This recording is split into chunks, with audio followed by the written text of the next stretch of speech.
Hello अस्सलाम वालेकुम। जैसे कि हम टीवी पर नया ड्रामा सीरियल जिनकी शादी उनकी शादी को बच्चे बहुत पसंद कर रहे हैं। ड्रामा बड़ा इंटरेस्टिंग चल रहा है। यहाँ पर दिखाया जाता है कि अली जो है वो अपने वालिद की जो है माँ के कदमों के तले जो है वो कब्र को खोद रहा होता है। वहाँ पर उसे जो है एक बॉक्स मिलता है जिस पर लिखा होता है माँ के कदमों तले जन्नत है, लेकिन उस डब्बे के अंदर से एक पर्चा निकलता है जिसे पर कोई स्याही जो है वो नहीं लिखी हुई होती है। वो नादिया को बताता है, जिस पर नादिया कहती है इसे भी अंधेरे में किसी केमिकल के ज़रिए से देखने की कोशिश करो। तो अली कहता है नहीं, इससे भी कुछ नहीं नज़र आ रहा है। यहाँ पर नादिया अपनी वालदा के पास आई होती है। उसकी वालदा कहती है तुम क्यों इतनी अपसेट हो, जिस पर वो कहती है आपने मुझे हर सहूलत हर आसाइश दी, आपने मुझे महरूमी क्यों नहीं दी। अब मैं जब अली से मोहब्बत करने लगी हूँ तो वो खुशी से मोहब्बत करता है, मैं कैसे इस मोहब्बत को हासिल करूँ। ज़बरदस्ती मैं नहीं कर सकती, ना ही मैं पीछे हट सकती हूँ। तारा जो है वो हवेली में जब घूम रही होती तो सीढ़ियों के पास से उसे एक बॉक्स मिलता है। वो लेकर असद के पास आती है और उसे कहती है इस बॉक्स में क्या है, ये आपने मुझे गिफ्ट किया। जिस पर वो कहता है अगर मैं गिफ्ट करता तो तुम्हारे हाथ में देता, मैं इस तरीके से सीढ़ियों पर क्यों रख कर आता। जब वो दोनों इसे खोलते हैं तो उसमें से बच्चों के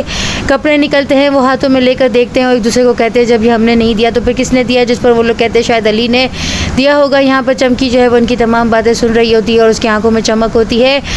अर्जुन जो है जब वहाँ पर खुशी को देखता है तो खुशी के जो है पीछे पीछे यहाँ पर आता है और खुशी की गर्दन को दबोच लेता है और कहता है मैं इसे ज़िंदा नहीं छोड़ूंगा, मार दूंगा इसे, अपने प्यार की सज़ा तो भुगतनी होगी। जिस पर उसकी बीवी आड़े आ जाती है और कहती है इसे मत मारो, इसे छोड़ दो। जिस पर वो इसे छोड़ तो देता है लेकिन पत्थर की मूर्त बना देता है। कहता है जब तक कि इसकी शादी नहीं हो जाती ये इसी तरह पत्थर की रहेगी। यहाँ पर वो इसकी शादी के लिए जो है वो की फैमिली का इंतज़ार कर रहे होते हैं। यहाँ पर उनकी तरफ से मैसेज आता है कि उसके मामू का इंतकाल हो गया है, इसलिए वो लोग खुद वहाँ पर जो है ताज़ियत करने के लिए चले जाते हैं और खुशी को जो है इसी तरह पत्थर की बुत बनी छोड़कर चले जाते हैं। यहाँ पर जाजिम जो है वो अपने वालिद को कहता है फिर मेरी शादी इसी तरह डांडवा डोल हो रही है, आखिर मेरी शादी में ताखिर क्यों। जिस पर उसके वालिद कहते हैं कि तुम्हारे सगे मामू का इंतकाल हुआ, तुम पागल हो गए हो क्या कि इस तरीके से शादी करोगे, कबीले के लोग क्या कहेंगे। इस तरीके से खुशी के पीछे भागता है। इस पर जो है वो अली को एकदम से जो है धचका लगता है। वो पूरी हवेली में जो है खुशी को ढूंढने के लिए आता है, लेकिन वो जिस कमरे में खुशी को ढूंढने के लिए आता है वहाँ पर खुशी जो है वो पत्थर की बूथ होती है, उसे नज़र नहीं आती। वो बार बार खुशी का नाम लेकर आवाज़ दे रहा होता है। खुशी ये तमाम बातें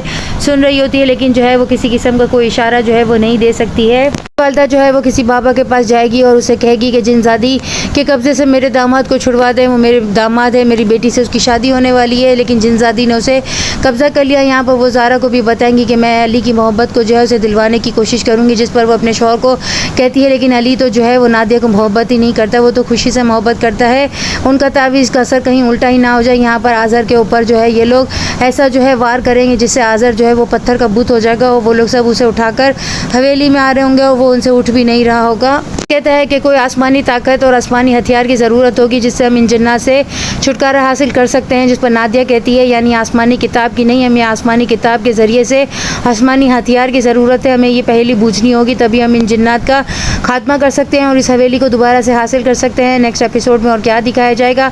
चैनल के साथ बने रहें, लाइक करें, शेयर करें और सब्सक्राइब करें।